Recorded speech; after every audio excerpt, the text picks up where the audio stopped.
That's just the word. All right. Y'all do y'all intro. You stupid. Hey. All right, you guys, welcome back to another episode of the podcast that you all know YouTube really bitch. And we are here today. You know, we on a roll. That's 2 weeks in a row for you guys.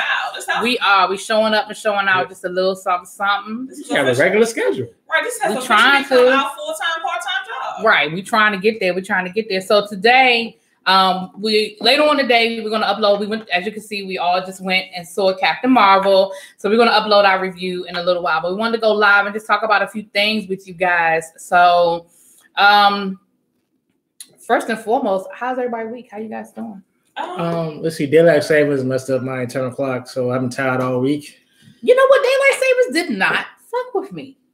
At least I don't think that's just my excuse. I'm just tired. Like, that's just what I'm using, and it seemed like a good one. Because I thought about that. Daylight savings used to be something when you actually had to manually reset everything. Yeah, but now, like your phone just automatically reset. It's just already done. And the fucking thing was, the only thing I had to change was my oven and my car. And I thought my car would automatically update, but it didn't. No, not do that. And and your microwave. My microwave. I have, have you seen my microwave? My microwave is 30 years old. There's no clock on my microwave. Our microwave just got fixed, so it wasn't no light on that. No way. Oh, okay. My cable. I don't have a clock in my room, so my phone automatically reset. So did my cable box. I was upstairs chilling when I came down. When I was upstairs, it was 10. It was 9:20. When I came downstairs, it was 10:20 or something like that. I couldn't figure out what the fuck was going on. Oh, it was 10:20 upstairs and 9:20. And it messed you up. You came downstairs and was like, what? Yeah. So I had to change my stove. You're a liar. Came down and fight whatever stove. Right. You want that bullshit. Right. Stove, you tripping, stove. Right. Because you probably, for our BBD fans, because you probably on that bullshit. It's in the song that Ronnie sang. Okay. Let's not talk about Ronnie singing. Get personal early. Shimmy them shoulders. Y'all shimmy them shoulders. Anyway, moving on. Working with your shoulders. Working with y'all gonna leave Ronnie alone. That's my baby. She said she hit it with the full. We got a problem here. Problem. World star. With his wife digging in his nose. Yeah. That was the nastiest shit I have ever.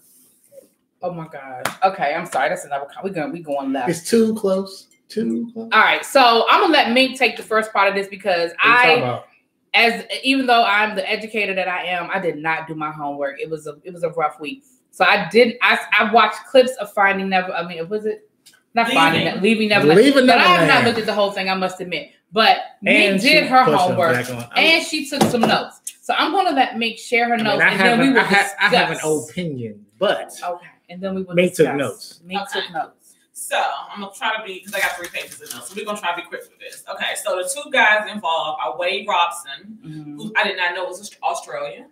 Right, didn't know that. And the other guy named is James St. Chuck. So both of them were not my kids, I ain't name them. So they both were approached by Michael Jackson through different years, but they seem to be roughly around the same age. I think Wade was 4 or 5. When he was first introduced to Mike. And I think James was roughly around 7 or something. Okay. Good. And honestly, to give you the sum up of it is, let's say for the sake of argument, they are to be believed, full outright and everything. My struggle is this. First of all, I'm gonna say it again. I'm not gonna stop listening to Michael Jackson, especially Michael Jackson, Off the Wall, and Thriller. You're just not gonna get it. And I'm damn sure listening to Michael Jackson and Jackson 5. So it is what it is. I saw mommy kissing Santa. It's always ready for time for Christmas music. That's my favorite Michael Jackson. Let me tell you my favorite Michael Jackson song, Ben and Stranger in Moscow. And most people don't know about that song. But that's my shit. But mine is. You see what I did with? Mine is The Girl Is Mine with him and Paul McCartney. Oh, okay. And the other one, I Love You Are Not Alone. Say what you want, but don't play games with mine. I have the album. You know, like vinyl. I have the vinyl. You have the album of Say. vinyl. I have the vinyl. What album was that in on? The case. Because The Girl Is Mine was on Thriller. Say was on. That was on a Paul McCartney album. I thought it was a single. I have, it was a single, but I think it was on a Paul McCartney album because they both did a duet with each other. Sure. That's when they were friends before he bought the Beatles catalog and Paul McCartney got mad at him. I just know I have the vinyl. And I like the other song he did when he's sitting there in a chair on myself. The girl, what is it? Sitting on a chair all by himself. Yeah, he's crying. I'm gonna find y'all know I'm gonna look for and find out. But anyway, so back to Leaving Neverland. So he had Jerry curls and sparkly pants on, a striped sparkly like rhinestone shirt. Are we back? Are we on Finding Neverland? Or are we back to the video we tried to find? Okay, so Michael okay, so back to Neverland. Thank you. Back to Neverland. Leaving Neverland. Woo. In short, the asses never should have went there. In short, as I said before, yes, I get the thrill of going on Michael Jackson's tapped on the shoulder, your kids. I get the thrill of all of that, of wanting to be there. I'd have been in there petting monkeys and zebras and giraffes. I would have been there full. But like, Bubbles, what's up, player? Yes, but as any carnival, the shit closes and you have to go home. Spending the night should never be an option. And one mom, and I believe it was Wade Robinson's mom. Yes, it was Wade Robinson's mom. She said that the first time they went somewhere, I can't remember because they're Australian, so he flew them here. So it was a novelty and excitement for them to be flown to the America. So they flew. So Michael Jackson flew them to America. Yes, it's Wade. So how did he meet them? To the America. So to the America. The America. So Michael Jackson had came to Australia as part of a tour or some outreach program that he was doing, and he had a contest with little kids. And Wade Robinson again was only 5 years old. And Michael Jackson had saw him, and they allowed him to come to the competition to compete, even though you had to be 7 and older to compete. But they didn't let him enter, but they let him dance. And the judge of the show was like, well, I don't want to get in trouble and pick a winner, so I'm going to pick the 5-year-old. I'm going to pick Wade. Okay. And that's how he got picked, and Michael Jackson, whatever the case may be. That goes a little bit more details exactly how it happened. That was just the gist of it. So Michael Jackson got to talking to him. We're like bad friends right now. She talking. We're both on our phone. No, I'm listening. I'm posting. I'm listening. Nah, okay. But what happened? So we working. Okay. So basically, what wound up happening is, after Michael Jackson, and I say this, Michael Jackson courted the parents so he could date the kids. And let me say it again, Michael Jackson, he courted these parents so he could date their children. Because he wound up flying. I mean, that's how you feel about it. He wound up flying because he wound up flying. But that's what she feels. He wound up flying the family to Everybody LA. has an opinion. And this is the problem I have with the parents. Okay, and again, I probably would hop my happy ass in that plane and flew to LA. And I get it, we're a middle class, working family, so I get it. But when you get here, Michael Jackson has a suite. In the suite, the mom had one room, and Michael Jackson and her son stayed in another room. Never is that okay. How is that okay? How could you say okay and be comfortable with it? And her thing is, well, what did she say? But is that how it broke down?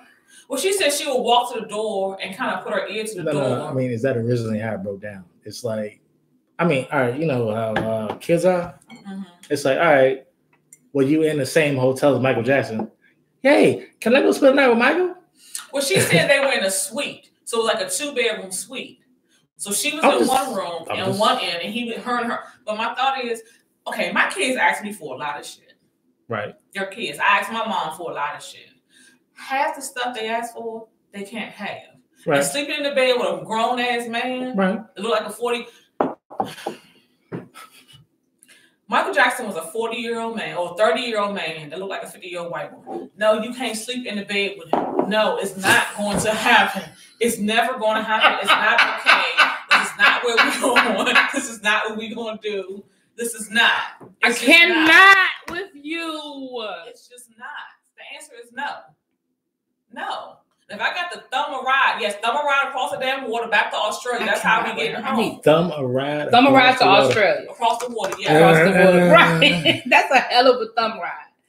Because the thing about it is, if you sit back and watch it, so then she says that was the first thing, but it continued to kind of go on. Another time he flew the mom, the sister, the grandmother, and possibly the dad. He flew them out to LA, and then they were going somewhere. They were trying to head to the Grand Canyon or something. He asked, could Wade stay there with him? And the mother said, okay, while the rest of the family went on to the Grand Canyon and left him there for a week. No. And at that time, they had only known Mike maybe just a month or something. Just so it's like, again, you kept taking, the parents were too awestruck. Yeah. They were too starstruck over who he was to listen to protect their what children. He was asking for. And that was one of the biggest problems. She said later on, it became an issue of, Michael Jackson. It went from one time y'all being in the same hotel suite to y'all being in different hotel rooms on the same floor. Then it became, oh, you're not on the same floor with your son. So she would come, the family would come, and he would automatically scoop Wade up and pull Wade off somewhere, and then his people will usher the family somewhere else.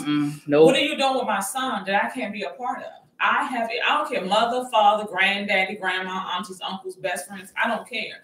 What are you doing with my child? By this time, I think Wade was about 7 years old. So when the total separation really started coming. So at this point, what is he doing with your child that you can't see, that you can't be a part of, that you can't do? That's the part that I didn't understand. And even on the video, when you're watching part all this stuff out in part one, it's a lot of speaking of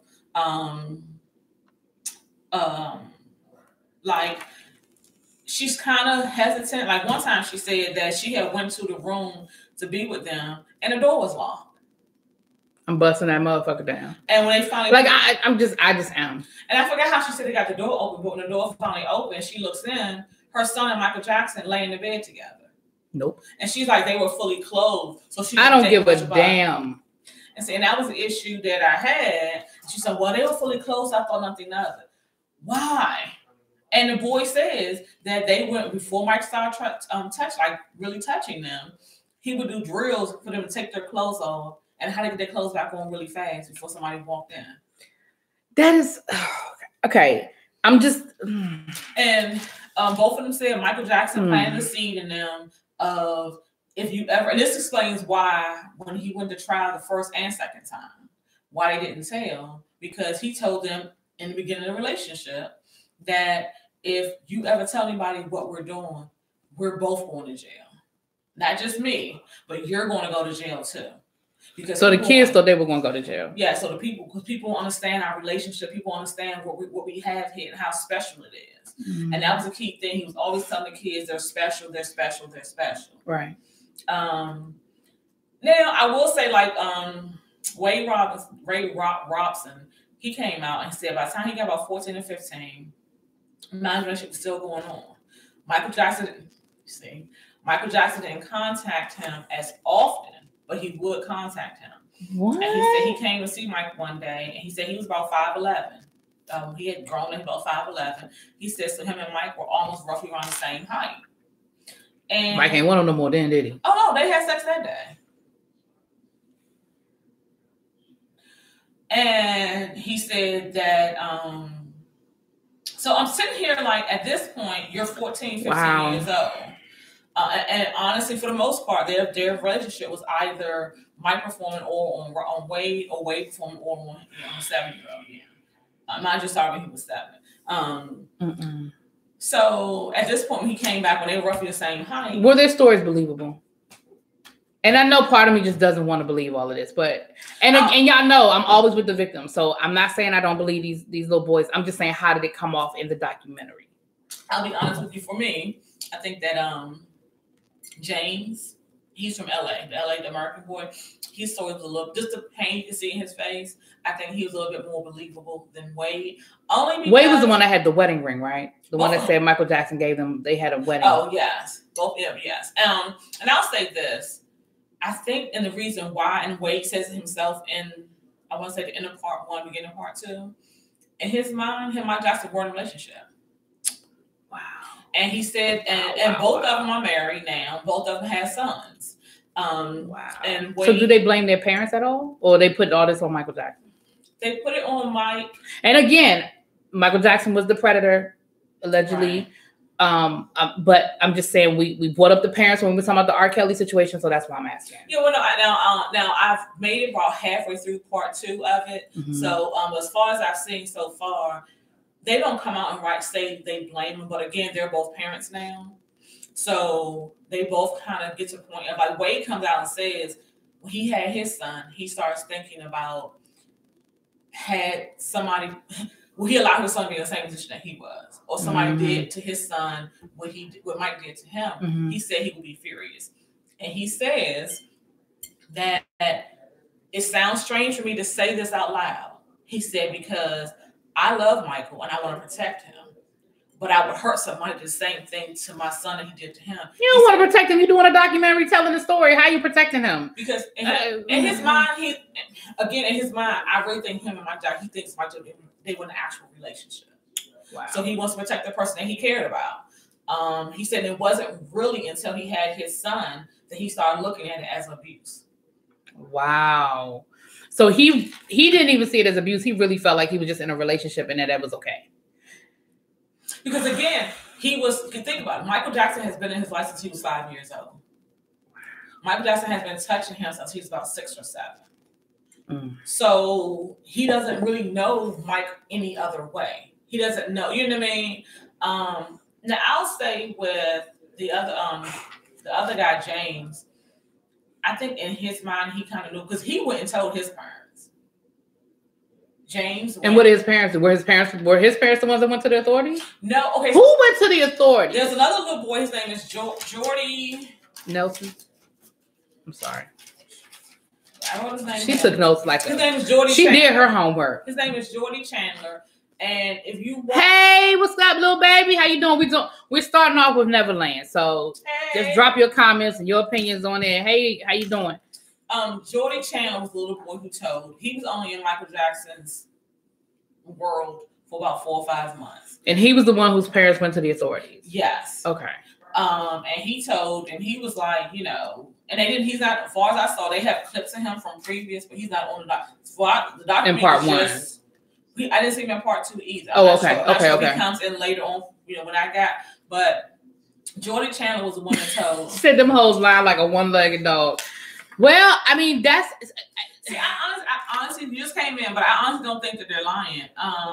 Because a lot of during the trial, they said nothing happened, but they said that they were sort of coerced or whatever.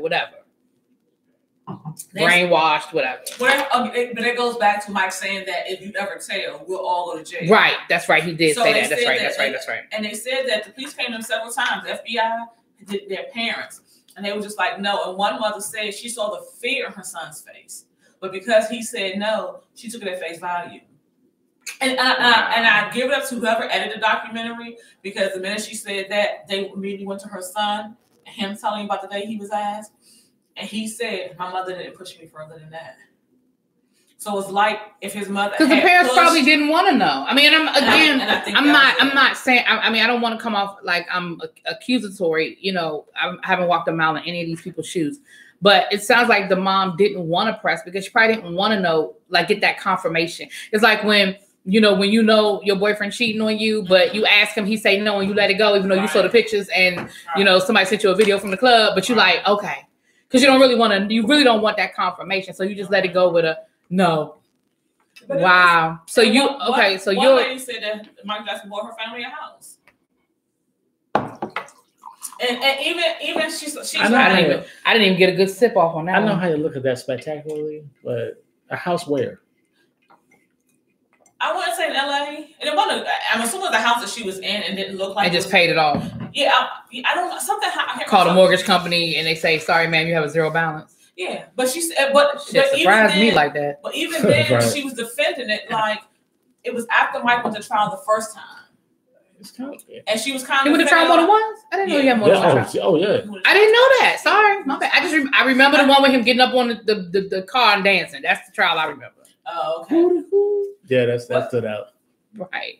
Yeah, I remember that. But you know what? They replayed Michael Jackson's interview from when they videotaped my penis and my buttocks. Yeah, I remember that. Yeah. Watch that video. I'm not gonna lie. But that was because of the the skin condition he had. Because of that, there was discoloration, and so the boys described his private areas, and that's why they took the pictures to see if their description of his private areas matched what. Because I thought like they were gonna take pictures and put it up. Like, can you identify Mike's? No, they because of the discoloration, there were certain things that were, descriptive that they. I like my version better. Well, you know what though? They showed that video in the documentary, and if you watch that video and watch Michael Jackson's demeanor, he lied to that video. But I'll say this though. This is what I say about Mike, because in his words, he said, "quote I would never hurt a child." I think Mike think that what he was doing wasn't hurting them. Oh, like R. Kelly really believes that he's not, the boy said Michael was circumcised. The autopsy said different. Yeah, so that's what I'm saying. But that's why they took the pictures. It was something that they could match it. So in the autopsy, he was circumcised. What I see, the autopsy said different. Oh, he might. No, he said the boy said Marco was circumcised. But his autopsy after he died said differently. But this is my thing. So somebody's penis don't match. Now I will say this. I'm like, that's not something you can't mistake that. No, it's very. I will say this: if Michael Jackson was not doing anything sexual, I'm not gonna say hurting, anything sexual, because there's a fine line, defining what you define as hurt and evil, things like that. If Michael Jackson was not having oral, anal, whatever sex with these young boys, because Bill Clinton said he ain't had sexual relations with that woman, because in his mind, sex was penetration of a penis to a vagina. So we gotta clear it up. It's nasty. But you put yourself. Wait, you got light insurance? Right. Let me get some right quick. Whatever. I don't have no ferry license, so insurance. Whatever. I don't have no feel like some insurance. Stupid. Well, I will say this: if Mike was not doing anything sexual with these children, he put himself in a bad light to be believed. To accusations to be believed. Yeah. Because again, because he didn't stop. They went back to the whole thing of his bedroom, and then there's a room that leads upstairs with both the kids. Boys talk about it. There's a closet in his house that has another room behind it where they say he would sit there and watch child pornography or videos of the kids. So it's like, again, Mike, if you have all these, the white girl didn't see that. Who, Lisa? Yeah. Well, if you watch the thing, we talked about before, if you watch the thing with Lisa Marie, she said she didn't trust him with her kids. Then how you married somebody? Shut up. I'm not doing that. They touched on that. He married her because as a beard. Yes. As a what? A beard. A cover up. You never heard that term before? Yeah, I have. Oh, it was just like. But I mean, I thought that when they got married, I didn't think because of the whole kid situation. I just thought because he married her as a beard to cover up the fact that he was gay.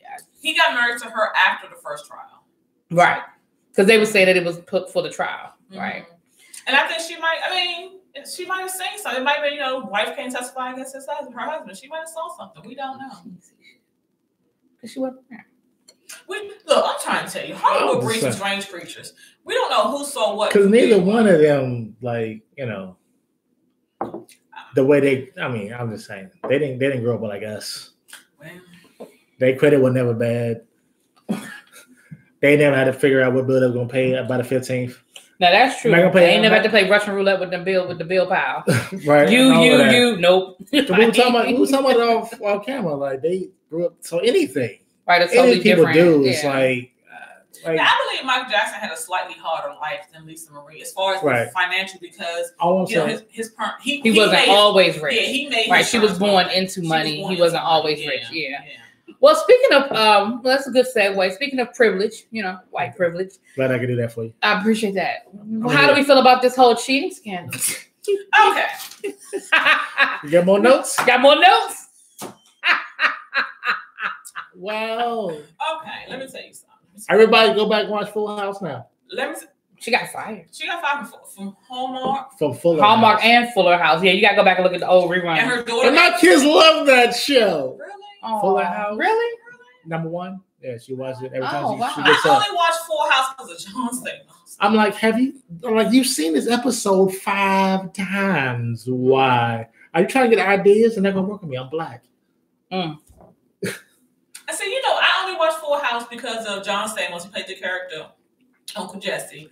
But Uncle Jesse. I saw an episode on Fuller House he was in. It was hilarious. He was on General Hospital before that. He played Blackie. Yes, Blackie. And that's what I did. I followed him from General Hospital.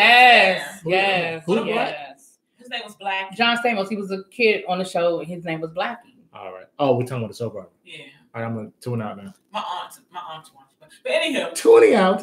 Okay. No, we were just talking about John Stamos. Anyway, go ahead. My issue with the whole cheating scandal is this: we keep telling our kids, we keep telling our kids. You mean black kids? Those are low. Those are lowbrow, rich white folks to get caught doing what everyone else does all the time. Right.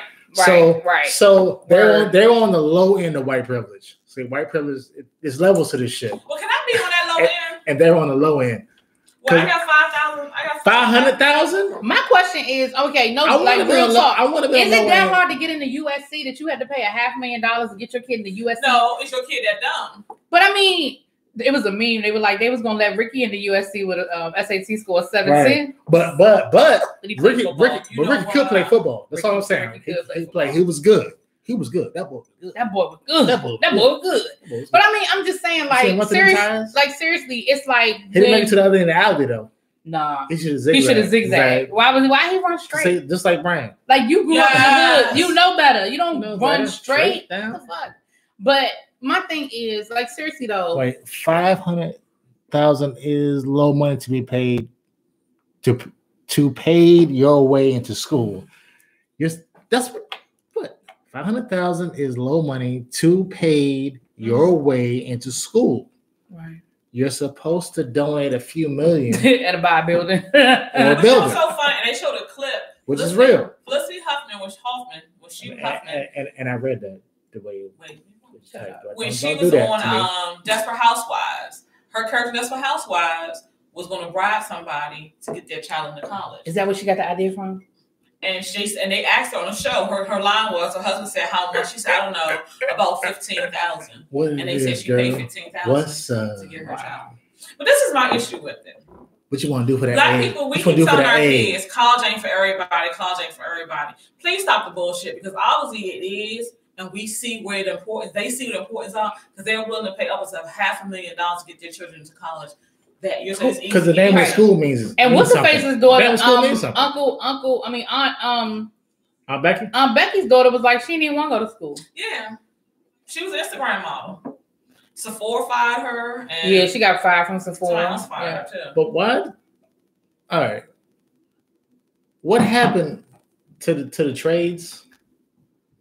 I mean, nothing wrong with college education. I mean, I mess around and eventually got one. I think that we told it yesterday. People still need to build shit. But this is what I was saying. Is that you don't need a college education for that. But this is what I was saying yesterday. We were having this conversation yesterday, and that's what I said. I would say we need to change. How you come out of 4-year college with 10 years of experience that's required for a job? But what I'm saying is, what I was saying yesterday was we have to change the wording. We have to stop saying college isn't for everybody, because the wording should be maybe a 4-year traditional university, but some sort of additional education is required. You need something beyond high school. You know, where I currently work right now, experience is required. Where I currently work right now, we have a trade program where we teach a lot of vocational training. And I have friends who graduated from where I work now who are in those jobs and using that training. But the problem is, over the last 10 years, a lot of school systems have gotten rid of those programs because they're like, everybody's focused on college. But we have to, somebody, like you said, those trades need to be, but that's still additional schooling. So there needs to be something, right? People look down on it, but that's what I'm saying. We have to change our mindset and get back to understanding that everybody has a place. So no, everybody doesn't necessarily need to go to that traditional 4-year university, but everybody needs to invest in their children getting some sort of trade or experience, right? You know what I mean? Like that has to happen. But what is trade and experience but education? Little baby, it's just not. No, that's what I'm saying. We have to stop changing the language. That's what I'm saying. She said you go to those colleges to get into the prestigious networks. Absolutely. Now, I agree with that too, because there's definitely, it's all about who you're in the room with. Because once you're in the right room, you know. Right. It's who you know, because look at George Bush. He had a C average at Yale and was president of the United States. So the reality is it does make a difference who you're in the room with. Because even in trades is who you know, because you want to get the good work, the long-standing work. So right. It's definitely there's still that. And I mean, I'm not negating that there isn't an advantage to going to these higher end schools. I'm not negating that. We know that's the fact. I mean, that's why these people are getting caught up. But here's my issue. So what do we do with them? Because we have women and men who are sitting in jail right now because they lied about where their kids go to school just to get them into a better school district. They're sitting in jail right now. So what are we doing? Talking about black people? Yeah. People of color. People of color who just changed an address. I was saying, a simple change of zip code, even a street name made a difference of where their child got to go from Lean On Me to, whatever academy. Beverly Hills to right. Because, and sometimes it wasn't even just about a better education. Sometimes it's about a better school as far as safety. You know what I mean? Right. As far as, they're going to actually teach my kids. They're not going to just babysit them for 6 hours, whatever the case may be. Right. And they are really in jail. But these people making up fucking routines that your kids. Right. One of them. Take your fake pictures. One of them, they said their daughter was a captain of the road crew. And nobody checked these facts. And the school didn't even have a routine. But here's my problem. Again, the schools are trying to separate themselves and say, oh, it wasn't us, it wasn't us. It is on you. Because you're not going to sit here and tell me a simple Google search at this day and age. A simple Google search will see whether these kids played on these teams or not. And wait a minute, you get ready to give away at minimum $150,000 for Georgetown, Yale, or whatever for a 4-year scholarship, and you're not even going to verify facts? No, that's on you too. Right. It is on, how I say I was with you. It's on the school. Right. Because I waited and did life first, went to school later. I did too. And just to just to have something, because my profession, a lot of technical.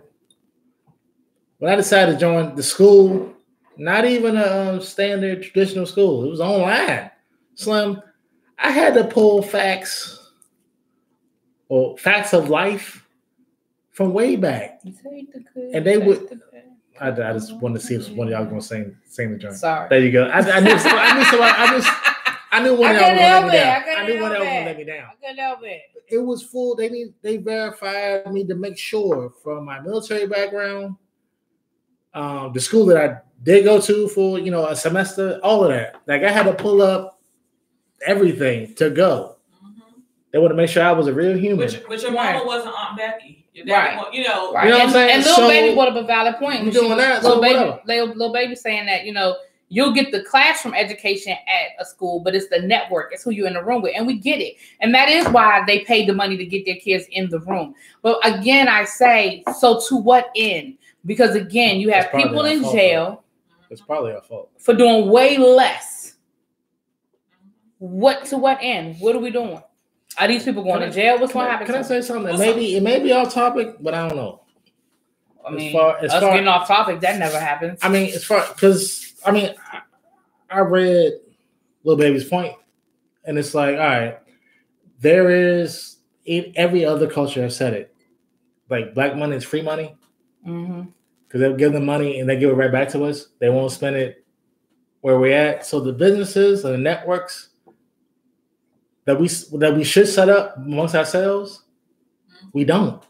Yeah, and I'll say we're so busy trying to get into everybody else's network, but I'm like, we're at the cusp of everything. And I'll say, that makes money. I need to be more active. We don't own it.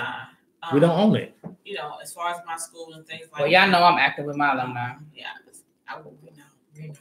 But Bennett, staying with Bennett Bell, Bennett Pride. That's me, boo. And I thank you. I finally said something important. All right, Little Baby. I'm with you. Oh, high five. He's happy for you. Thank you. But no, we're at. You're right because. I'm not Tink. I'm not Tink. Nigga, don't put me in the corner. That's what Trey does. My nephew does that. He'll pick him up and he'll be like, I'm like, why is he patting me? Anyway, go ahead. But my thing is, I do think we need to create a better, diverse circle of networking for our people. Because I see so many times, we have positions and we have opportunities to give back to our community and to do different things. We haven't seen it much as. They're not gonna flash Felicity on what's that, Lori Loughlin. And what I'm angry about is those. I'm mad that we know their real names because those are the two people that they keep talking about. But this was a wide range, right? And it was a lot of people who. Why are we talking about just those two? It's 500 because they're the names. But it was a whole lot of people scooped up that have like money, but it's like that private money. They're like those millionaires that you don't know they're millionaires. But a lot of them got scooped up in this too. They were talking about that on Morning Joe. It was a lot of names that you like. You don't know these people. No, businesses that own businesses. Right. That are millions of dollars. Right. That are in the network. They're paying or not paying taxes, but they're doing kickbacks. They're doing whatever else happens to make their business flow. Because that's what upsets me. When they got Lori Loughlin's daughter, she was on a yacht with the president of the university's daughter. Right. They're good friends. Right. And shocker, Lori Loughlin's daughter. Shocker with the because it's two in the oh, not that shocker. Oh, my bad. All right, go ahead. They both withdrew from USC. Right. Yeah, they dropped out, but they were going to probably get kicked out. So they just kind of were ahead of the curve. But you know what? She said she didn't want me anyway. So what? Okay, so I've heard some people, some random, commenters saying, let's not punish the children. It's not their fault. The parents were wrong. Let's not punish the children. But if they didn't have the qualifications to get into the school in the first place. Cool. Punish the money. But my thought is... Punish the money, but are you going to actually punish the money? But my thought is the young mother who changed the address of her child to get to a better school, you pulled her child out of school and put her mom in jail. So the child has a secondary education and no parent. Right. Yes. Where these aren't even children. Let's be for real. You're an adult. You somewhere on the other side of the world on a yacht. Hey, China White. But hey, China White. On a yacht. So you ain't that much of a child because your mom was in LA or wherever she was. New York. You see what I'm saying? Right. So it's like they aren't children. So how old is 15 really? Sorry, this is Dave Chappelle reference. I'm saying that show.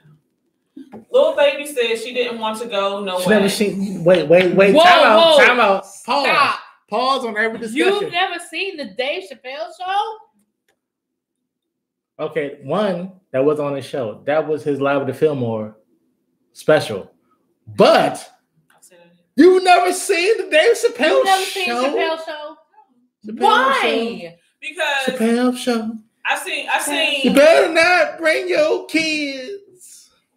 So what? My favorite skit is still the dude, the black blind guy that thought he was white, that was a white supremacist. The blind black white that shit to this day. You keep hearing about it? Oh, but you ain't watched. That was out 15 years ago. That was the first episode. Okay, Are you serious right now? So listen. Finish your point.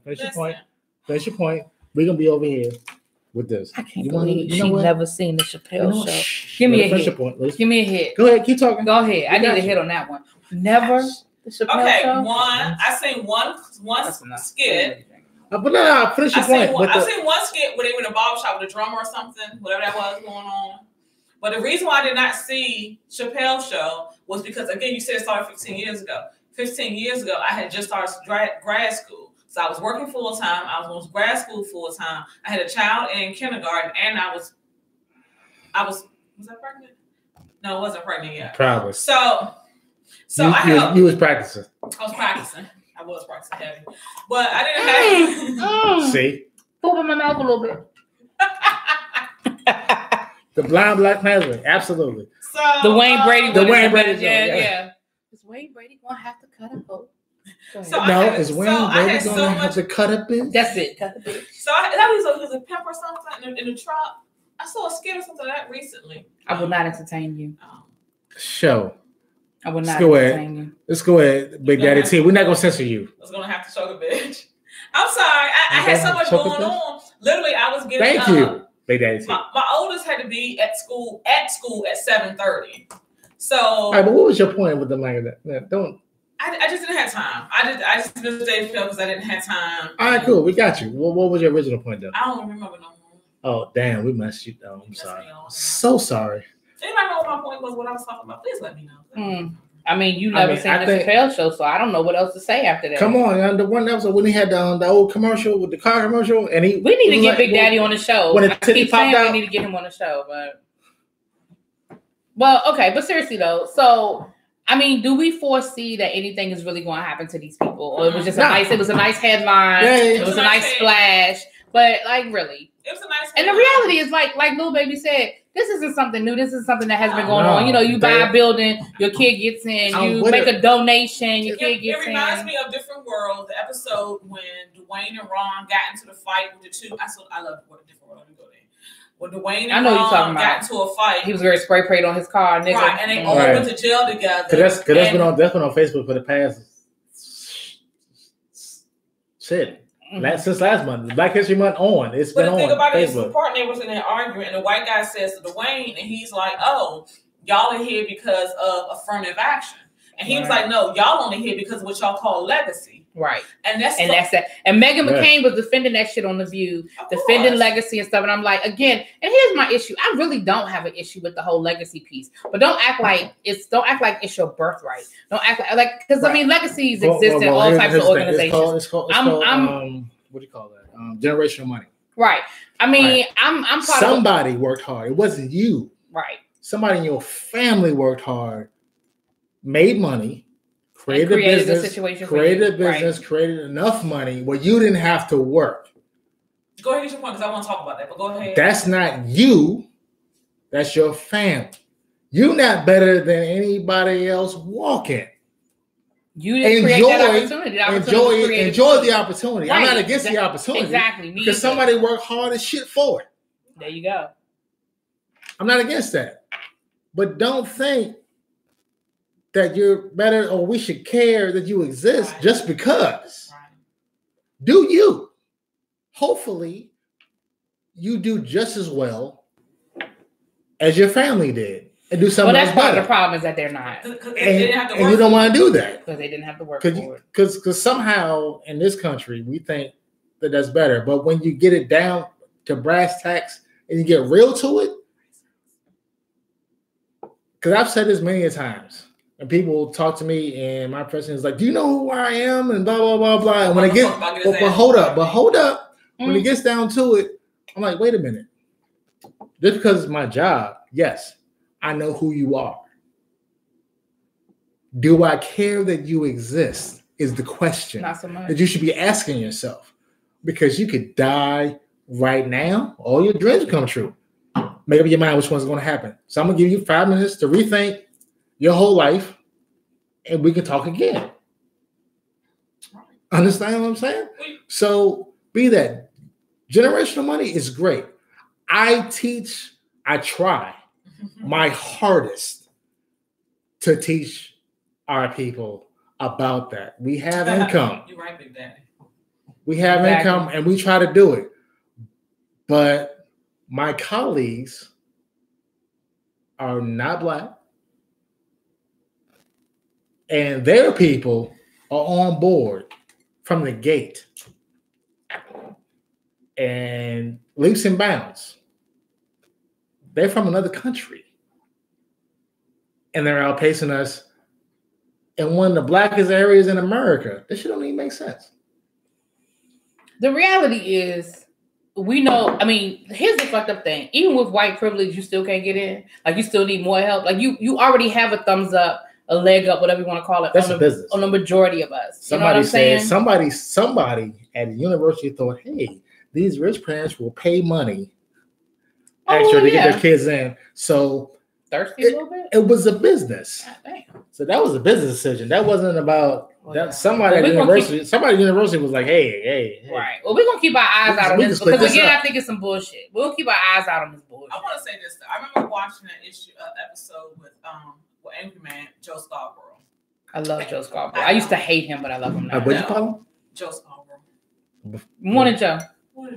Okay. No. I thought it was. And when I say I love him, let me change that. I'm not that I love him. I can deal with him now. I used to watch his show just so I could cuss him out every morning and argue with him. But now I find myself agreeing with him most times. There's still some things we fundamentally disagree on, but most times I find myself agreeing with Joe Scarborough, which is kind of scary. I didn't necessarily like Angry Man watched him, and I'll just be up watching with him, whatever. And I didn't necessarily. Yeah, it was good hanging out with Angry Man. Go ahead. But what my issue? Joe lost me at this. She loves him, but she don't like him. You know what? I'm not entertaining that. She loves him, but she don't like him. I understand. Marriage. Only married couples understand that. I get it. But what irked me with Joe was they had a typical white conversation about pull yourself up from your bootstraps. And my thing is, how can you pull yourself up from your bootstraps if you don't have fucking boots? There you go. 1. 2, you don't have boots and you're on the ground. 2, Joe decided to tell this hard life story. Oh Lord. About he's coming up. Oh, Joe. And I was like, Joe, no. Joe, so no. He decided to tell the story. He ain't had no hard life.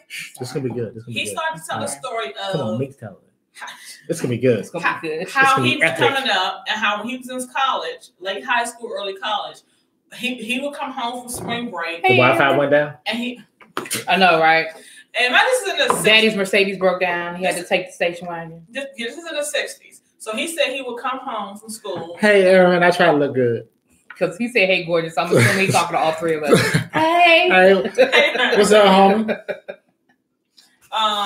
So he said that he come home from school, and while all his friends were going off to Europe and places like that for spring break in the summers, he had to come home and work in his father's restaurant/store. The fact that your father had his own business already puts you. She's not done. She told a hard story of how he started working there in summers and stuff in high school. And by the time he came home from college, he still had to work there. He didn't really have a choice how to spend his summers. Exactly. How he had to come home. But by the time he was like a junior or something in college, he had made it up to like manager. And he was able at his father's restaurant? And it broke my heart. And he had to get up there, and some of the people who have been working there, he had seen his dad hire when he was a little boy. Who was still there 20 years later. Right. He's now kind of managing them. That's how he had his first experience as a manager, things like that. He worked more than the people that actually knew more than him? And he actually had to work hard and all this other stuff. He had to work hard to figure out how to teach people that he's already working on. I'm sorry. Oh my God, how did he survive? Exactly. Life was so hard. I said, this is the fuckery that middle class, upper middle class. You didn't say bullshit first. You say bullshit first. Bullshit, fuckery, all of that. That I'm sorry, white people with money fall into that trappings of I had a hard life. Because I'm looking like, first of all, your father owned a successful business in the fucking 60s, where not only did he have Lady V, hey girl. Hey V. Oh hey fam. You sounding better? Your father owned a business in the 60s where he could only employ you, he employed other people to come Raphael. And work. That's one. Two, what I hear is every fucking summer from high school to college, you had a guaranteed paycheck. You didn't have to see, you didn't have to go anywhere. You had to fly for nothing. Job. Show up for work, and you had your car note payment. And then you tell me at the age of if your father didn't just buy the car, right? You just had to pay for insurance. At the age of 20, 21, 22 years old, your father made you manager over people who have been working there longer than you have been born. Come the fuck on, Joe. That's not a horror story. That's not a horror story. And also, there's a word for that. There's a word for that. There's a word for that situation when you go nepotism. Nigga. Right. Get your phone. How dare you? How dare you spill good Jack Daniels? What the hell is wrong with you? I'm sorry. It was a real. You want a straw? Yes. We have a little accident. Don't worry about it. Because somebody decided I don't spill mine. I bought this. Really? I spill it in my mouth. Oh my God. Word. Word. And okay. My thought is, and Classics fans, you know our email address. You go ahead. You already heard her say it. I was talking about Jack Daniels. She cannot go back on it. She can't go back on Jack Daniels. Whatever. Jack Daniels. Nothing else. And I'm sitting here like Joe, so you can't. Virgins don't talk about these things. Just because she don't have kids, she's Happy Sunday, Lady B. Happy St. Patrick's Day. We didn't even mention St. Patrick's Day, did we? Is it St. Patrick's Day? I mean, Happy St. Patrick's Day. We drink all the time. Everybody. Does it have to be St. Patrick's Day? You know what? We should have went and got some green beer. No. Green beer. Wakanda forever. I saw it was a shirt in Target yesterday. It says 0% Irish. Raphael, you don't have a drink? Why not? You live in a dry county? I'm about to say, get one. Like, how does that even happen? Exactly, Big Daddy. How dare he still spill perfectly good Jack Daniels? Nigga, we can fight outside at 3 o'clock. 3 o'clock by swings. By the monkey bars. By the monkey bars. Bring the whole school.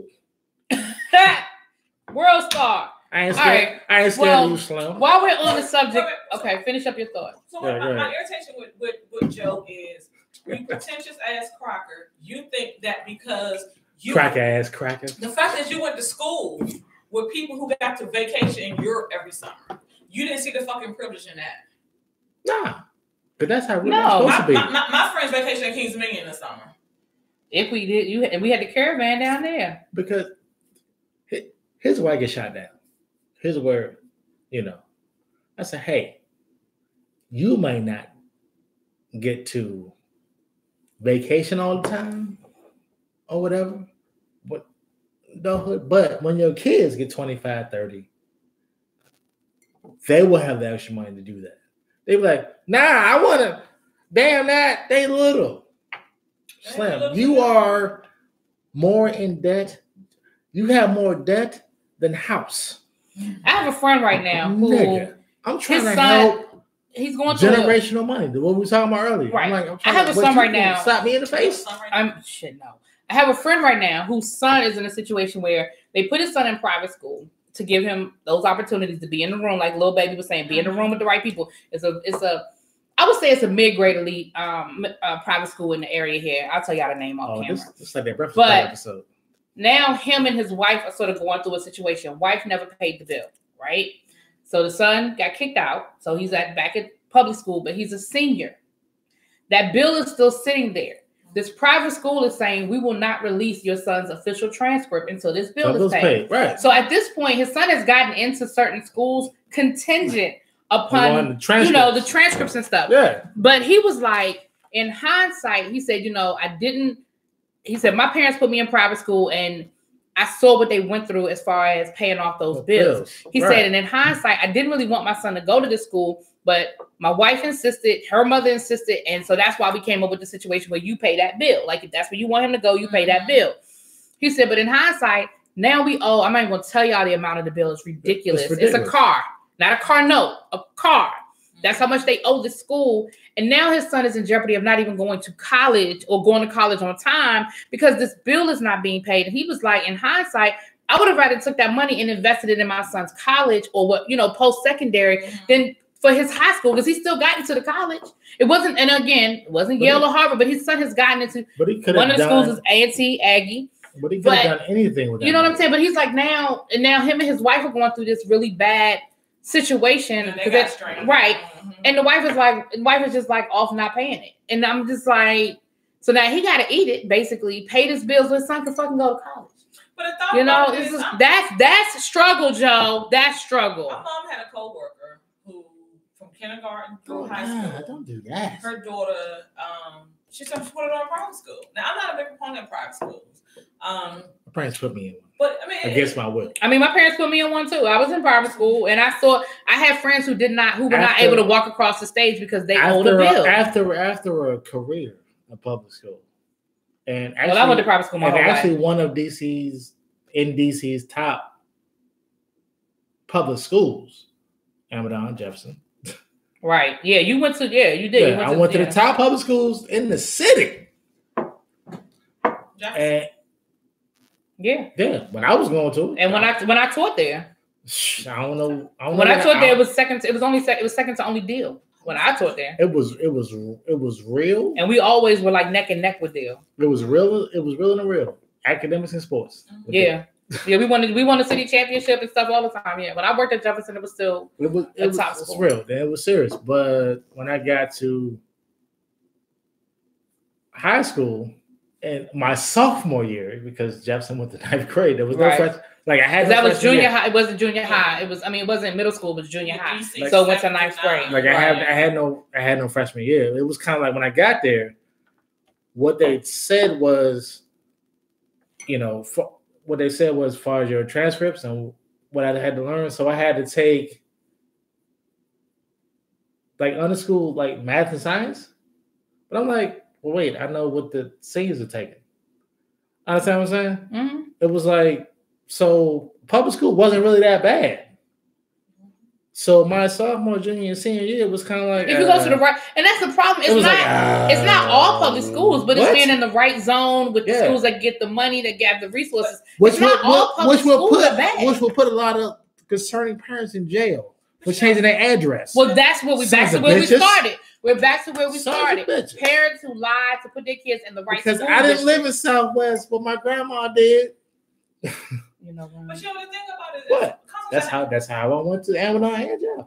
a conversation. None of y'all would live in Southwest. How did any of y'all get in? Because the other folks, I'm not gonna name names. None of them lived in Southwest either. Fat Boy. But Jefferson was an application school, so you could apply and get into application. Fat Boy folks worked in the office. One, so all know you know. Don Pablo had folks everywhere. But you could apply to get in. I'm just saying. Because you know the other one, LH, both of her parents, both her mom and auntie taught in DCPS, so that's probably how she got in. Anyway, y'all, I'm sorry, we way off. Right, we way off. Bring it back here. But I'll say this. This is how much younger than I had like 25 years ago. Many of y'all, most of y'all know it. The white tripping? Public school. She's talking about the private school who white wanted to pay. They want to pay. Yeah, that's. Yeah, that's a. Hey, now I ain't gonna be. I'm not be on here telling nobody's business, but that's a whole nother. That's a really bad. They got a really bad situation going on, and the kids are coming up as collateral damage. But that's like I said, that's a whole nother. I could go down. That's a whole nother road to go down. Lady V, it's a mess. The agreement was that mom and grandma wanted the baby in this school, and they want to pay for it, and she should have held up her end of the bargain. Right.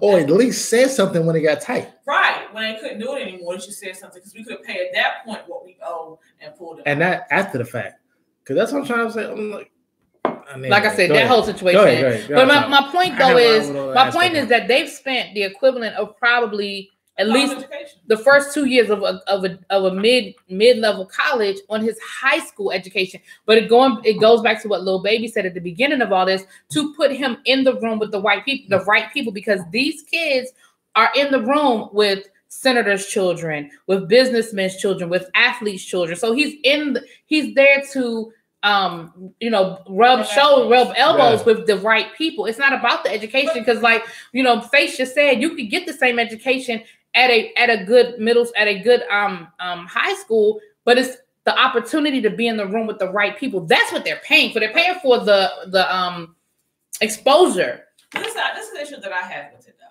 because in that room there are a lot of us. You know what I mean? Because we're fighting to get into that room. Mm-hmm. However, my issue is this. Yeah, we're in the room, but we're already back because we're willing to put somebody in the face. But go ahead. But the thing is, when are we going to stop fighting? We punching people in the face? I did. When are we going to stop fighting to get in that room and have the conversation in the lobby outside the room? And create our own room. But that's room. Now look, we can go down, but that's the lie. That's the lie that was sold with charter schools. That was part of the lie that was sold with charter schools. But don't get me started on that. Because it's going down that road. We have doctors, we have lawyers, we have engineers, we have teachers. We have so many people. I don't disagree that. I don't disagree. We should have all of it. But for every aspect of life. I strongly believe in a reevaluated, reassessed version of the Talented 10. And that's a whole other road. Yeah, that's a whole other conversation. The thing about it is, again, I don't even want it to be a room. I want us to be in the lobby. Welcome. Come in. Get the information. Let them keep the doors closed, because the thing is, we keep fighting to get into that girl. Fuck you. We in Wakanda. Let's create a Wakanda University. Let's create a Wakanda lobby. Let's do it for us. But here's the thing. That's what HBCUs are. But the problem is, just like going back to with the whole the struggle with the struggle, right? The struggle with, but I'm saying the struggle with Bennett. That's what HBCUs are. We go there, we network with those people, because some great people come out of HBCUs. We know that. But like you said, now once we're gone, we're out. Like you were just saying, what are we creating once we leave school? Because the HBCUs are there. The foundation is there. And I'm not saying everybody has to go to an HBCU. But when we say create our own, that I got things from an HBCU that nobody can get from a PWI. You just can't. Yes, sir. No, I want the floor recognizes face. Okay, because here's because the question I get asked, it was like, man, are you gonna make us rich? No, because that'd be a lie, right? Unless you're trying to do business, but no, you're trying to live your life. No, get you out of debt. Because I think the problem is our ancestors were willing to struggle. More of us weren't in the debt situation, praise the Lord, that we were in, honey, we could do what we see everybody else doing. But you know what? This is nothing. Okay. First of all, period. First of all, let's stop here. Because we see them doing it, don't mean they're doing it. Because you see your neighbor driving a Range Rover or Mercedes, they could be leasing it. They could be leasing it. Just because you see them driving it, they could be on a strong ass lease. And while we out here struggling to pay $600-700 a month to drive it, they paying $300 a month to lease it to drive around town. So what you see ain't because the same. Their business is different because they have their business. Right. We trying to live. Right. And the thing about it is, and again, but if we didn't have the debt of it, so hey, I can lease my car. Because I can lease my car, I can lease my wife's car, and when number one gets old enough, I can lease her car because she can run school and back. Because that's one of the worst. Working back. Let me tell y'all something. Real talk. I have bought my last new car. I will never buy another new car because you never get the value out of a new car. Because considering how long you have a car, think about it. All of y'all listening, all of us listening right now, think about it. If you didn't have debt, I'm talking about not just credit cards and all this you have to pay. We're talking about student loan, car, mortgage. Student loan, mortgage, all of that. You can own if you own what you have. If you own what you have, how much more could you do with the money that you're making? If you had a savings, see you, Lady V. I got you. If you had a savings that was what you make in a year, what would your decisions be? Decisions be different. I honestly would travel more. You still got more. Wipe up again. No, that's perfect, lad. That's good. Okay. No, I'm just look on the table. I'm sorry. Go ahead. I got it. You know what? I'm going away because where am I going? You want what? My bag of chips. Sorry, y'all. We hood today. We left the movies. We went to like the first show so we could go to the cheap show and so we could do this for y'all. But yeah. That's how much we love you. Right there. On the sofa. On the sofa. Black bag. No. My other bag, the brown bag. Oh. Sorry. Yeah. I thought I was like the black man doing chores.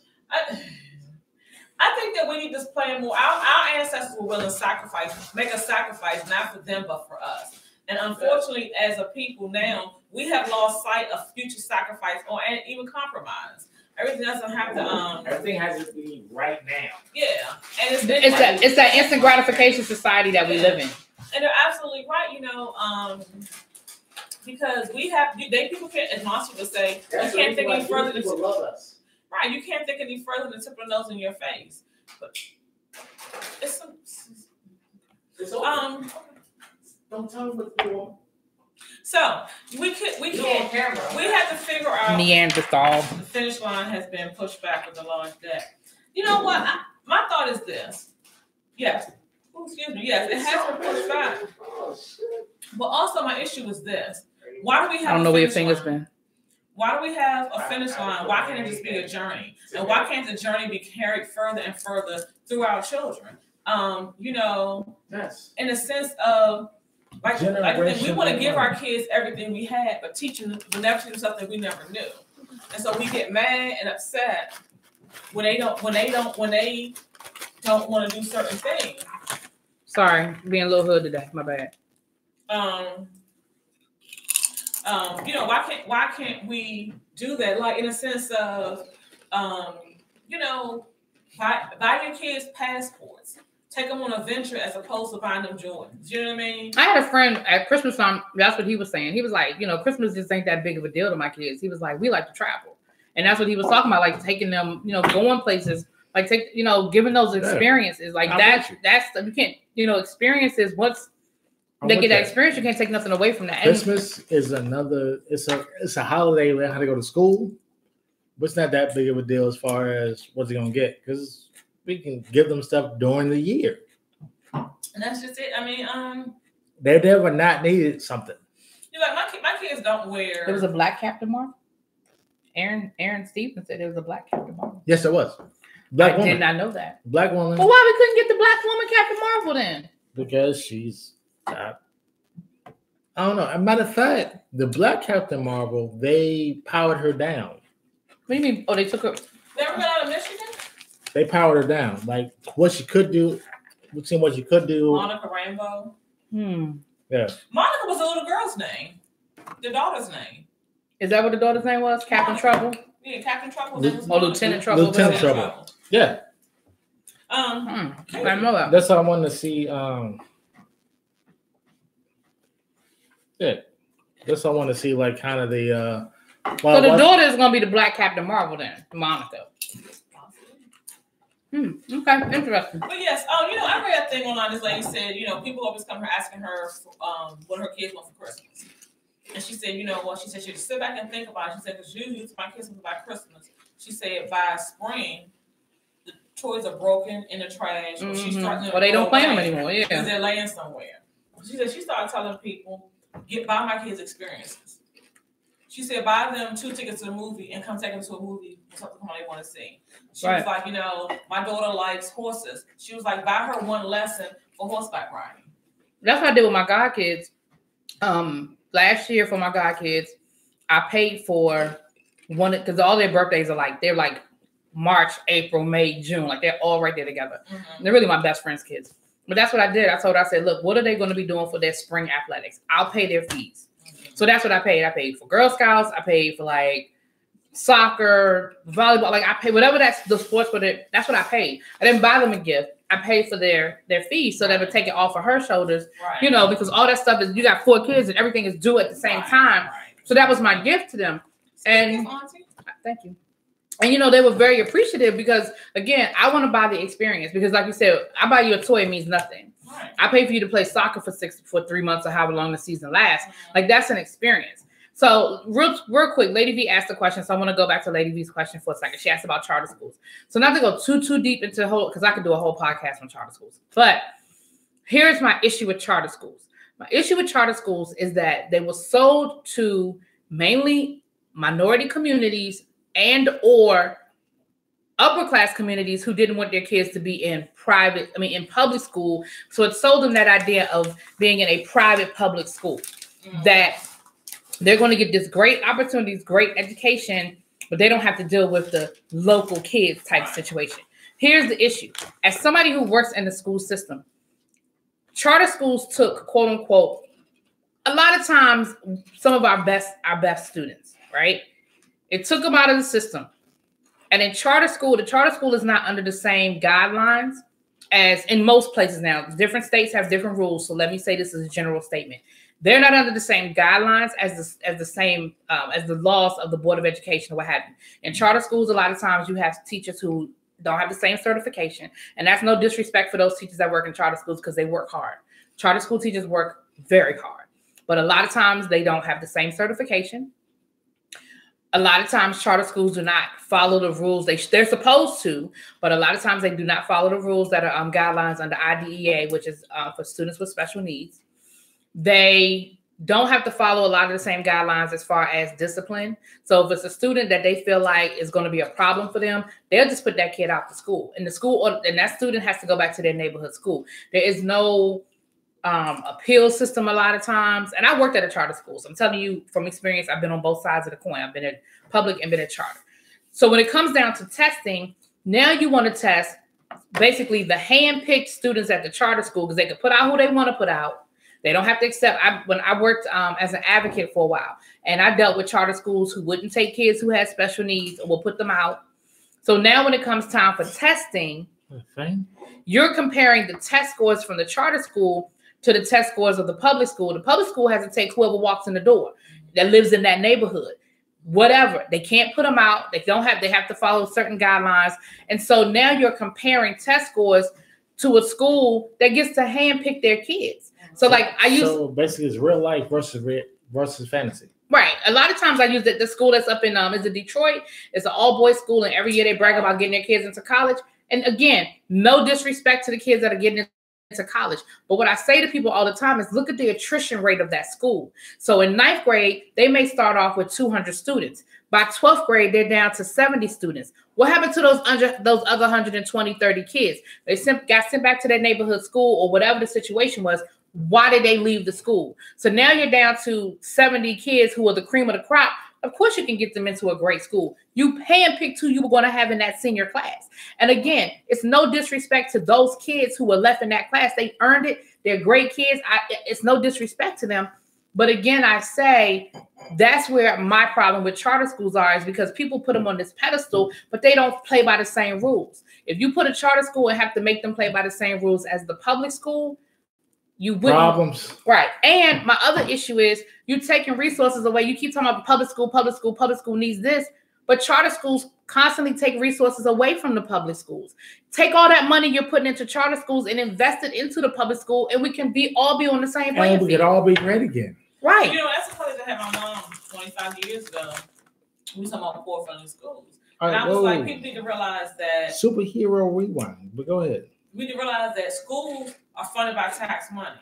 So if you live in a neighborhood where majority of people are on public assistance, if you got 100 people in the immediate area and only 40 of them are working and paying taxes into the system, that 40 can't support a school system of 100 kids or what have you. Right. Because the taxes is just not there. Right. People on public assistance don't pay income tax. You know, so you can't tax the income that you don't earn. And that's what part of the failing schools are. And then even with until we put in Charleston, a lot of parents, you know, they pull and say, well, I don't want my taxes going because I'm not in public school anymore. And so that's further pulling even more money away from it. So it is, we do need to, we need to do away with charter schools. Yeah, we do. Come back, reinvest into our communities, reinvest into our school systems. And if a school is lacking, leave our money in our community longer than what it is. Yes, and if a school is lacking something, if you're a parent and you have it's seconds, not days. It doesn't have to always be, you know, I get people things, but like, okay, so my daughter's first school, it was a community school. It's a public school, but it was just in a community, and they fought to have the right to contact decisions for school. So like in Prince George's County, when a lot of schools were dropping sixth grade and sending sixth grade to middle school, this school fought and said, no, we're going to keep our sixth graders because it's too young. But one of the fathers in the school, it was a mixed race. It was like, you know, a blend of different schools, mostly African American, Caucasian, different races. What's the generations? Yeah. Oh, sorry. Races, but go ahead. Different races of school. It was mostly African American and Caucasian. Correct you for no reason, but go ahead. And this one guy, he was like, I can't. Basically, with his job, I can't come here and volunteer all the time. And the wife had small kids at home, so the school needed computers. So what did he do? His job was redoing their network system, upgrading their system. So they had a lot of all the schools that they had a lot of old computers that could just. And they weren't even old. They were maybe 2 years old. Yeah, the school only needed 14 computers. Because corporate leases are usually 2 or 3 years. And he wound up donating about 20 computers. Yeah. And that created a computer lab in the school. Mm-hmm. It wasn't money, it wasn't time, but he had something he could donate. Resources, yeah. And it was constantly coming, you know, and you have people whose companies, they were small companies for tax write-offs. Right. So they would come and they would donate money to the school or donate different things or buy stuff. On that note, watch out for refurbished stuff on Amazon, especially laptops and stuff, because they're from schools. Just saying. You think you? Yeah, little baby, I didn't know you were in Florida. Florida school system is fucked. I have a friend that teaches in Florida. All right, but on the lighter note, I want to just rewind because I want to try to interrupt me. Mm-hmm. I saw that people post about the Marvel and they have the whole Black Marvel Spider-Man conversation. is Miles. The Black Iron Woman is Riri Williams. Who was the? Why she gotta have a black name? Riri Williams. That's a black name. Because she's from Compton. Parents got the Black Iron Woman from Compton. Apparently got shot up in shot up in a drive-by. Her parents got shot up in a drive-by. I'm sorry. Beats my understanding, yes. Charter schools get public and some private funding. Yeah, they get public. And DC, taxpayer money goes to the charter schools. And again, I say, so that's money you're taking away from your public school system and you're giving it to the charter school system. Hey, Ron. Monica did. She was the leader of the Avengers for we got a whole other almost 2 years. We're gonna upload our AA Ron. We're gonna upload our Captain Marvel review shortly. So come back and check it out later on this afternoon. We just went to go see it, as you can, we all in our, but you know what? I'm sorry, I'm with everybody. I don't know what to say. I got it. I'm reading the comments. It's good. Charters are a scam that increases the social economic divide in our communities. We pillage a section of the community to allow the section of children to feel privileged. Amen, Aaron. Amen. AA Ron. AA Ron. Amen. That's it. Okay. So let's go. That was good. And like I said, I could do a whole podcast on education, honey. We could do that all day. But let's go from one. But shut up. Let's go from one privilege. What are you doing? Let's go from one privileged class to another. I get my own trip. It was a whole lot of trades and stuff going on in the NFL this last week or so. So we had Nick Foles to Jacksonville. We have Antonio Brown to Oakland, which I want to go to. I can't wait to go to a game in Vegas. I don't even care who Oakland's playing. I'm going to a Vegas game. I'm trying to get to Vegas for Janet, but she's gonna be there in summer. You know what? Ain't nobody trying to go to Vegas in the middle of the summer. If I win the next tournament, if I win my next tournament in June, I'm going to Vegas. If you do what in June? If I win my next pool tournament. Oh, you play in your pool tournaments. If I play the pool tournament in June and I win, I'm going to Vegas. To play pool? Yeah. That's your treat to yourself. No. That's part of Vegas. I mean, because they're paying. I'm just saying. Stipends. Okay. Stipends is gangster. What? I do want to go back to Vegas. I want to go back to Vegas, but I want to see Vegas. I mean, I want to see Janet. So I just want to say. Hold on, we get on top. I just want to say, just said I was winning. I would say this though. Not my OG. I would say this. I watched an old podcast of us, and we did say that we were going to go to Vegas together and kind of do a show from there. So, if y'all want to sponsor us, y'all can start GoFundMe page. What is this? Why do I keep getting text from this? Somebody done put me on some sort of prayer list, honey. I keep getting text about prayer. I'm like, somebody think I need Jesus? What in the world? Shut up. And the disciples. Wait, hold on. Anyway. How does it go? It goes like this. Shut up. But I got like 5 messages just now, and I'm like, I don't even know this phone number, but it was like a prayer line or something. Anyway, so DJ, please. The biggest trade, I think the biggest was Odell Beckham Jr. being traded to Cleveland Browns. Now, I said yesterday that that's where careers go to die. How y'all feel about that? They still go to that. Damn, ODB. What I thought was hilarious was the Cleveland fans on social media like, hey, you wasn't a Cleveland fan back in the day, last year, whatever. Don't be a Cleveland fan now. Okay. Nigga, we good. Okay. Nigga, first of all, ODB is in my division, plays against my team, so I'm happy he gone. That's great. I'm gonna need y'all to stop saying ODB. I mean, you had Johnny Football. What did he do? He got come from Canada. I mean, I'm cool with it. How you come from Canada? I'm just glad Adrian Peterson re-signed with my team for another year, so I'm happy to hear that. What, do you have more planes? I said by plane. You said, how do you come from Canada? By plane, by car? He could have walked. Because he might have not even gone. Like, he wasted the team season. Yeah. Oh, okay. Cleveland in the house. Really? Really Cleveland in the house? Wow. Okay. Well, you can have Odell Beckham because I'm happy he ain't in my division no more. Go for it. Man, hopefully y'all get somebody throwing the ball. Well, what's his name? Bakerfield. He's not that bad. He was actually pretty decent. I mean, yeah. The throw the ODB though. Can he throw it? Do we play Cleveland this year? I gotta look at the schedule. We're gonna play him anyway. So was Odell Beckham traded, or did he go on free agency, or did the Giants trade him? I don't know. Nobody's dying to be a Cleveland fan. Thank you, Aaron. Nobody, not at all. Y'all can have it. I mean, I'm good. Have you ever been to Cleveland? Like on purpose? The Rock and Roll Hall of Fame. I went there I went to the Rock. I said on purpose. Like on purpose. I went to the Rock and Roll Hall of Fame, which is not really on nice. Purpose.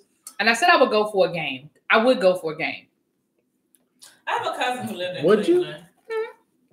I have a cousin who lived in Cleveland for, 25, 30 years. Wow. And he just moved back here. I think he's still a Cleveland Brown fan because he put on his page, it was like rest in peace to people not thinking Cleveland will ever win again. And all of that. So show me. You got to show me. I'm like Missouri. I'm the show me state. All this just because that's what she said. They have Kareem Hunt too. Kareem Hunt went to Cleveland? Yeah. Oh, he did. Yeah, okay, they might be a little bit. They might be a little bit. He was traded. Thanks, Big Daddy. Because he got cut because he was, less whipping bitches and beating them up. So he got. Yeah. Wow. He's not gonna be happy. Yeah, and that's the other thing that he's no longer in a major media market. Yeah, ain't shit in Cleveland. They might do an all-season trade again and send him somewhere else. We don't know how that always goes. I don't know. We'll see. All right, now it's March Madness, so we're going into the NBA a little bit now. I can be honest with y'all. I like basketball. I'm not as big of a basketball fan as I am a football fan. However, is anybody paying attention to the NBA? Are y'all? Is anybody really paying attention to the NBA? I haven't gotten one fantasy request for the first year. For the first year, I think since his rookie year, he will not. LeBron James won't be in the playoffs. That's interesting. I watched for Riley's daddy. I look for Steph Curry. Wait, what? Riley's daddy. Riley's daddy. Fair enough. All right, I look for Riley's daddy. I know who that is. Don't cut your eyes at me. Son. Right. So you ordered my car. The playoffs are coming up soon. Do we care? No. Nope. Nah. Not really. Because it's always the same teams that go every year. Well, it won't be LeBron James this year. Well, that's good. So no Lakers this year. Nah. I watched some. I can't tell you the last game I watched in its entirety this season. Last season? Yeah, I could. I'm talking last season. This season? No. I can tell y'all the last NBA game I watched. I don't think I want to know. 19. Yeah, I think Shaq was really still playing. I think Hale Jordan might still been playing. For real. Shaq? I think Shaq and Jordan. Shaq definitely was still. You know what? Ray Allen was still playing because that was my boo. Ray Allen was still playing. He might be still playing for the Celtics. I mean, that wasn't that long ago. Honestly, that was a long time ago. The last game I intentionally sat down to watch was in the 90s. The last time I've actually seen an NBA game. Like the whole game? Yeah, it was in the 90s. The last time I actually seen a part of an NBA game. So that didn't count. It had been probably like a whole game was in the 90s. Yes. And the last one I kind of caught a game, like part of a game. Was it before Biggie or Tupac died? Like, it was, I was trying to figure out I think they both were dead. That's why intentionally. Because even when I first started dating, that kind of was our thing. He would come to my house and we watch a game. So I can watch the game together. The last time I actually signed a court piece of a game, it had like maybe 2000. Wait. It's no hate to Cleveland, boo. Ain't no hate to Cleveland. It's just that everybody, because Odell Beckham got traded, everybody acting like Cleveland. Somebody, it's no hate though. So, I wish you the best. So wait, you and Angry Man got together over basketball? I met him on his basketball. I mean, you didn't really like him, but you know, loving basketball. Well, you know what? I told him we started dating. So you were the virgin where Tyra Banks actually gets a man. Yes. But I had told him, I was like, we ain't gonna last past 3 months. And he's like, let's stay. She hit me with the. And 20 years later. Right. His summer last week, he got an extension. I guess 3 months to 20 years. I guess that is an extension. That was our thing. He was a big Chicago Bulls fan. He still watched Chicago Bulls. He's still a fan. I don't know if he still watches or not, but that was our thing. But you know what? Oh, right. Back with Jordan playing. I knew more players. I knew people. I knew things. And it was more of a game. You know, it was more so right, because every year you got to figure out which team the stars are playing on every year. Because the NBA doesn't market teams, they market players. Right, and that's the whole thing about it. It's like kind of it's not a team sport anymore. You know? So I kind of lost interest in it because it became you have 5 individuals on the court trying to get their stats up so they can get a shoe deal or so they can get this. And when they start talking about how much it costs to detail a car, I was lost. I was done. You know how much it costs to detail my cars? Yeah. Come on, nigga. How much it costs to detail a Lambo, man? I was like, I can't. Wait, that was from a movie, and it wasn't a basketball movie. It was a football movie. With Keanu Reeves was it? The Replacements. Oh, The Replacements. You just love Keanu. You know how much it costs? Detail Lambo. Yeah. So, I personally, so something went down in the NBA. Let's just talk about this. Russell Westbrook was verbally assaulted. Before she gets, I was just pointing out that between me and her, we already poured half of this. You've done that. Don't ruin it for the camera. I didn't drink this by myself. All right, go ahead. Russ Westbrook. Wait, what's his name? Okay. He was insulted by a fan. And to his credit, he didn't physically go after the fan. He did say something back. Yeah, he said something back to him. But come to find out, this fan has made This fan has made comments in the. What the hell? I got shit to do when I leave. Y'all keep. We are not gonna get a good sponsor deal. I'm trying to get a shoe deal, shirts, something. Can I finish what I was saying? Are you turning down shit? So you stop. So give me this. Give me the bottom. Give me the bottom. So anyway, thank you. So really? The fan. You really gonna be on her side? They took the fan. I'm just trying to get the camera. I put all your quotes and everything. I can't. High five, all that. I'm just trying to get the camera. What was the last one? I can't. The fan and what the I thought it was cool. We are. Right, We are. right, go ahead. I'm sorry. Go ahead. So at first the fan lied about what he said, but upon security reviewing the tape and everything, they realized that the fan said exactly what Westbrook said. He said something about get on your knees. That's what you used to be in, or something to that effect. And they even went to some of his old Twitter where he made gay racist comments and used the word nigga and all this other stuff. So he came for the full court experience, and I gave him the fucking full court experience. Well, they took away his tickets. He's banned. He can no longer come to any more Utah Jazz games. Ticket holder?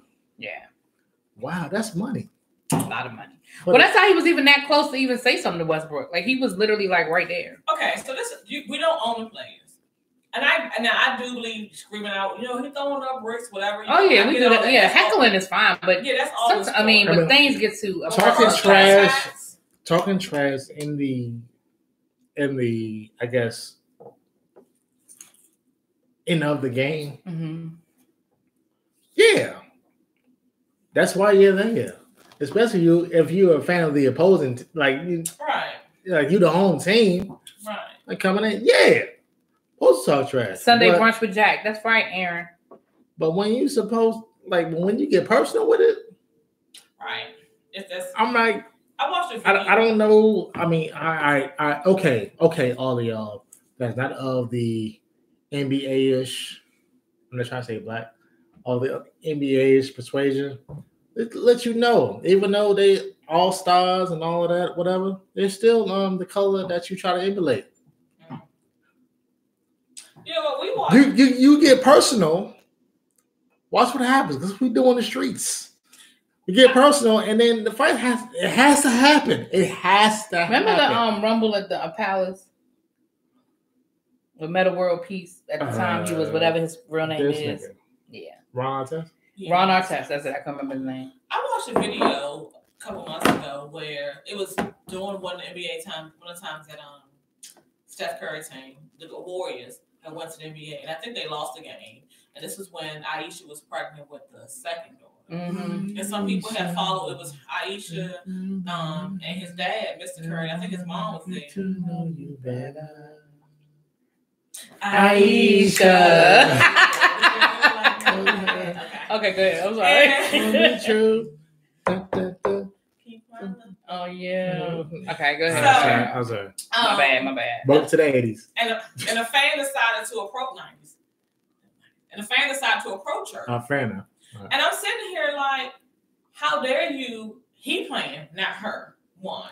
Two, how dare you as a grown man try to put your hands on a fucking woman and then a woman that's pregnant? Mm-hmm. And I'm like, his father should have crushed your ass. You know what I'm saying? And I'm sitting here like, what right do you think you have to this man because you want to fucking ticket? But fans, what rights do we as fans? I mean, I go to games and like you said, I'll call out I'll say some shit, and I've said some foul stuff at a game. I ain't gonna lie. But I've never gotten personal. Like I don't talk about people's kids. I think social media fucked it up. Well, absolutely. Social media has given us some false walls. I'm not against considering that I'm on social media right now doing stuff. All you Instagrams and Twitters and whatever. Them Twitter fingers gonna get you in trouble. Them Twitter fingers. They call it influencers. Catch these hands. All the influencers and all the everybody get likes and everybody watching videos and you famous. Ish. I say famous-ish. Because you're not famous like famous. You're not at the Grammys. No. You're not at the traditional famous. You're not getting invited to the White House. You're thinking. You ain't got Oprah on speed dial. Like you're thinking that you're famous. You're not famous. You're just known. Right. Like because the people that are famous, they're not checking their email. Because you know what? You could be popular. Matter of fact, back in the day, wait, you remember once upon a time? In order to your childhood star that you wanted to talk to, whatever, you had to write a letter. Yeah. And mail I was talking about that the other day about a fan and club. the studio would have to open the shit. Yep. And they would send you a letter that was already a Xerox signature on the shit. Back, right. So, son. Remember Facts of Life? When Tootie was in love with Jermaine Jackson. And she went to Jermaine Jackson and she made that like that paper mache head of him. Clay bus of Jermaine Jackson. And she bust into the room and they snatched the bus. Yes. They put on all this damn water. What's this damn battery? Really slow? Nigga. What's it called at all? It must be something with my battery because it's a full battery. Like I don't know what's going on. I'm bringing the cord next time. My bad. It's not full. It was. I mean, I just keep it on the battery. Maybe I should do that. Wait, can y'all still hear us? Somebody say something. Somebody, anyone, all of y'all. Somebody. Can you hear me asking you? We're having some technical difficulties. Somebody say something. Not for real. Type it up. Oh, say something. Really ain't around? Fuck social media? I mean, all right. Yes. Okay, cool. All right, thank you. All right. We got a few more minutes. We're just checking. Look. My battery's tripping. We be all right though. When the live stop, you know what happened. Yeah, battery. Right. But we'll be back next week. Like when it stop. Right. Hey, you know what? And I wanted to say, I would like people to send us questions. I would like to do an episode of Truth or Dare. And people send truth. Episode of Truth? Episode of Truth. I'm with you. But I'm just saying. I'm with you. And people send us questions. And we kind of do a fishbowl type of thing. We kind of pluck it up and we kind of read it. Big Daddy, you are not allowed to send in any questions. You are not allowed. Word? Nope. Because I'm always here. Wait. I'm always here for the fun. Wait. Big Daddy can't send it. I'm just saying. I'm just telling you now. Big Daddy, you can't send in no questions. Wait. You can send them to me. I'll get them. Thank you. Don't worry about it. Look, Big Daddy sent all his questions to you. So send questions. We can send questions. I'll put the email in the description, but the email is rbthepodcast@gmail.com. But I'll put it in the description so that y'all can send us questions. But Big Daddy, we're not going to let this you're go. not allowed. We're not going to let this Notice go. he was like, yeah. No, or maybe he was saying, yeah, I can hear you. Right, yeah. No, but it don't matter. You can't send in no damn questions. It seems kind of personal. It is. It seems personal. You can't send no questions. It is personal. Wait, did he mess up your hairdo one day? Sunday. What? I'm just asking. It seems like a fair question. Lady V sounds like a fun game. It should be. Y'all make it fun. Yeah, send in some questions. We'll do a segment. I would love to do that. Are we gonna do 5 minutes? Top 5? Yes, so top 5. So last week we did top 5 movies. And I have Color Purple. Yeah. Okay, you stumped me with the movies because you asked the movie that we watched and know all the words to.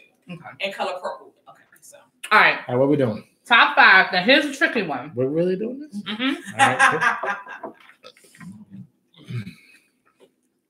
top 5 artists of all time. So this could be living or dead that you would want to see in concert. Living or dead. I give y'all a minute. I give not a minute, but I give y'all a couple of seconds to think about it. Top 5 artists that you would want to see living or dead live. Individual or group? Yeah, that's fine. Have seen or never seen. It doesn't matter. That you would, if you could buy a ticket to see them right now, who would you want to see live? Prince. I've done seen Prince live, and I wasn't a big Prince fan. I've seen Prince live, and it is definitely worth it. Absolutely. And Prince is actually on my list, so Prince, I agree. I have seen her, but I will see her, definitely see her again. Sade. Okay. Sade is a really good. Okay. Okay, only because these are my peoples, and I've seen them. I don't know how many times, and I told my husband, when our moment comes, I want to follow them around the country on at least one tour. No addition. And I've seen them numerous times. Too many times to count. Your man does not care. He don't. He really don't. He don't. Anita Baker. Yeah, Sade. We're not prime. We're not going back in time. No, it just doesn't matter. I said whatever. I'm just. Oh, Madonna Blonde Ambition tour. Oh. Big Daddy talking about something. I need somebody else's email address. Whatever. Whatever. I'm gonna create one just for you to send. Nigga.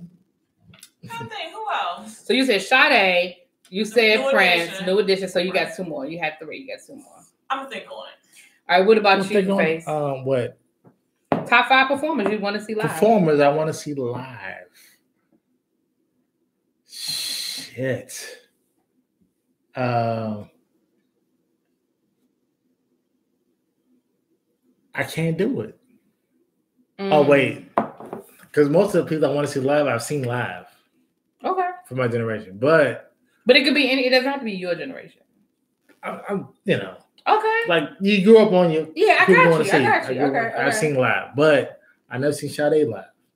Okay, so you got Sade. Okay. I would really like to see Sade live, and hopefully. And hopefully. From South Africa. Hey. Oh, hey, come on in the room, girl. And hopefully, whatever she does, she rides in on a horse, because that was the Wanda Sykes joint. Right on a horse, because she's always on a horse. Who? You gotta watch the Wanda Sykes talk show. I'm sorry. Whatever. She never seen Chappelle's show. So Mary J. Seen that. I've seen Mary J live. I mean, I've seen Mary J live, but I just want to I want to be live when I'm closer, so I could at least on stage, so I can do the bullshit dance with her. Okay. You want to get on stage with her and do the dance. Do the bullshit dance with her. Dance. All right, cool. Let's look at that. That's 2. Shit. Like I said, I've seen most people live. Right, but I mean, I've seen Sugar Hill Gang live. And now? Zanzibar. In DC, they had a show there. Wow. I bullshit you not. It was. They had linen suits and canes. Wow. Okay. Real shit. I'm sorry. I'm the worst music artist.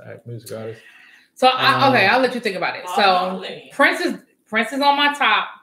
Bob Marley, because I'm a huge Bob Marley fan, and obviously I've never got a chance to see him, but I would love to see Bob Marley live. I've seen Bob Marley and Biggie. I said Temptations in their prime. I would love to have gone to an old school Motown show with the Temptations and the Supremes and the Four Tops. I can see that whole little stage show.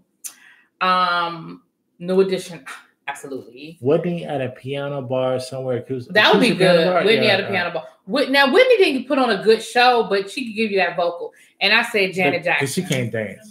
Yeah, because Whitney can't give you nothing like a performance, whatever. So that's my top 5. Mariah Carey. Come up with 2. Mariah Carey in her prime, sans dancing.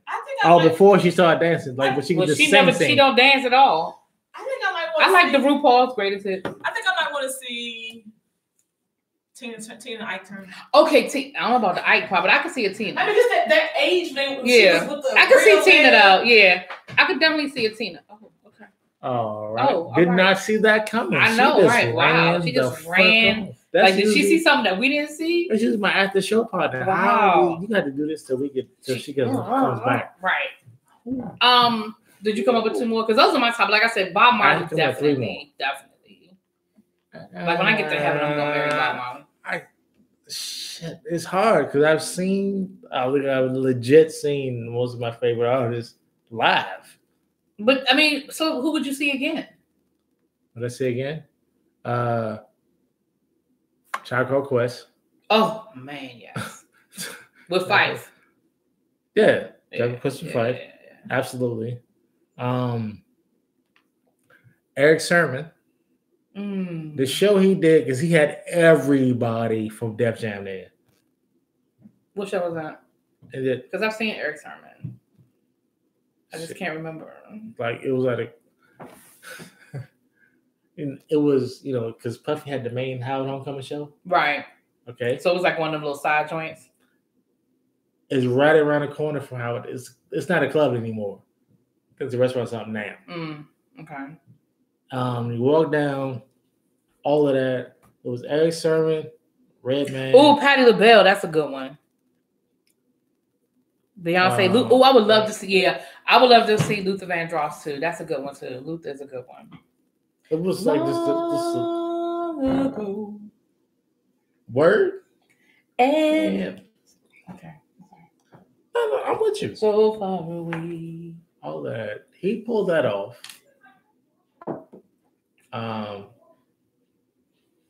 Wu-Tang. With Old Dirty Bastard. Okay. Like all right. the